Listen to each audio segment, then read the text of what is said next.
This video will cover question 46 of the Specimen Section 1 PBSAA paper. Please note that the solution will be the same as the equivalent enter Specimen Section 1, question 63. In question 63 we're given the following graph, and we're told that it represents the effect of different concentrations of sodium chloride, or NaCl, solution on the percentage of haemolysis in red blood cells. Haemolysis occurs, we're told, when cells swell and burst open. So, as we can see in this graph, as concentration changes, or rather as it increases, percentage haemolysis decreases.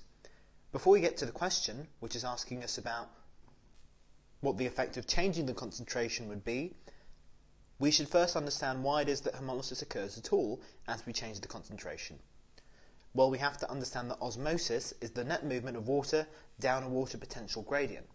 So, if we have our red blood cell and our surrounding solution, haemolysis would occur if there's a greater water potential in the surrounding solution than within the red blood cell, which contains water but also some ions of its own, whereas the surrounding solution will contain varying concentrations of NaCl.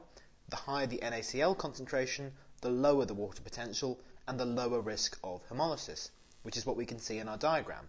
High NaCl concentrations means low water potential, means less haemolysis as less water enters the red blood cell. Bearing that in mind, let's have a look at the question. We're asked what would happen if we were to change the concentration of NaCl from 0.12 moles per dm cubed to 0.084 moles per dm cubed. Well, let's have a look at what that is on our graph.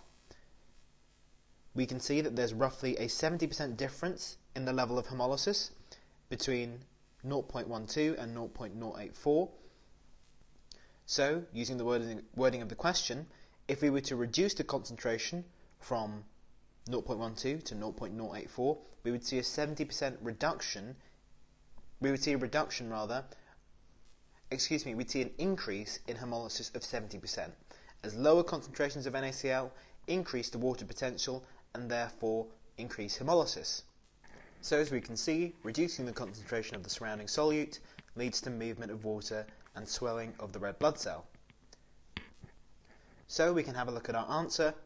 There will be an increase of 70% of haemolysis, and this is due to the uptake of water via osmosis. So we can say our answer for this question is A.